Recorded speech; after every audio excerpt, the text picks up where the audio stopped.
നമസ്കാരം. Raf talk ഫുട്ബോളിലേക്ക് അവർക്കും സ്വാഗതം. യുവേഫ നേഷൻസ് ലീഗിൽ ക്രൊയേഷ്യയുടെ വലയിലേക്ക് പന്തെത്തിച്ചുകൊണ്ട് 900 ഗോളുകൾ എന്ന മൈൽ സ്റ്റോണിലേക്ക് എത്തിയ ക്രിസ്ത്യാനോ റൊണാൾഡോ സാധാരണ പോലെ സെലിബ്രേഷൻ അല്ല കാണിച്ചത്. അദ്ദേഹം വളരെ ആവേശഭരിതനായിട്ട് വളരെ വികാര നിർഭരമായിട്ട് പ്രതികരിക്കുന്ന ഒരു കാഴ്ച നമ്മൾ കണ്ടു. അദ്ദേഹം ആ ഒരു ഗ്രൗണ്ടിൽ മുട്ടുകുത്തി ഇരിക്കുന്നു, എന്നിട്ട് തല മണ്ണിലേക്ക് വെക്കുന്നു. അങ്ങനെയൊക്കെയുള്ള വികാര നിർഭരമായ കണ്ണ് നിറഞ്ഞ നിമിഷങ്ങളാണ് നമ്മൾ കണ്ടത്. CR7 കളിക്ക് ശേഷം ചോദിച്ചു, എന്തുകൊണ്ടാണ് ഇത്തരം ഒരു സന്ദർഭത്തിൽ നിങ്ങളുടെ ഐക്കോണിക് സെലിബ്രേഷനായ മാറ്റിവെച്ചത്? അതിനുള്ള അദ്ദേഹത്തിന്റെ മറുപടി തീർച്ചയായിട്ടും വലിയ ഇമോഷണൽ ആയിരുന്നു. ഞാൻ വളരെ വലിയൊരു ഇമോഷൻ.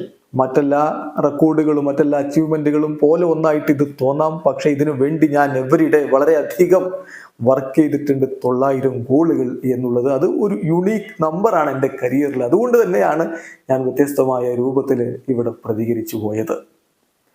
അപ്പൊ കൃത്യമായിട്ട് അദ്ദേഹം പറഞ്ഞു, ഇതൊരു യുണീക്ക് നമ്പറാണ്, അതുകൊണ്ട് സാധാരണയിൽ നിന്ന് വ്യത്യസ്തമായിട്ട് അങ്ങ് പ്രതികരിച്ചു പോയി, താൻ ഇമോഷണൽ ആയി പോയി എന്ന് അദ്ദേഹം കൃത്യമായിട്ട് പറയുന്നു. എന്നെ സംബന്ധിച്ചിടത്തോളം 900 ഗോളുകൾ എന്ന് പറഞ്ഞാൽ ഇറ്റ് റെപ്രസെന്റ്സ് എ ലോട്ട്. ആ ഒരു നേട്ടത്തിലേക്ക് എത്താൻ ദീർഘകാലമായിട്ട് ഞാൻ ആഗ്രഹിക്കുന്നു.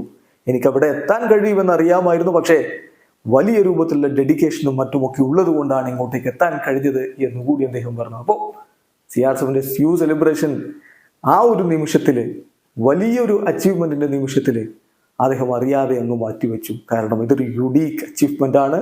അപ്പോൾ അത്തരത്തിൽ അദ്ദേഹം വളരെ ഇമോഷണൽ ആയിട്ട് പ്രതികരിച്ചു പോയി. വീഡിയോ അവസാനിക്കുന്നു. ഫുട്ബോൾ ലോകത്തെ കൂടുതൽ വിശേഷങ്ങളുമായി റാഫ് ടോക്സ് എത്താം.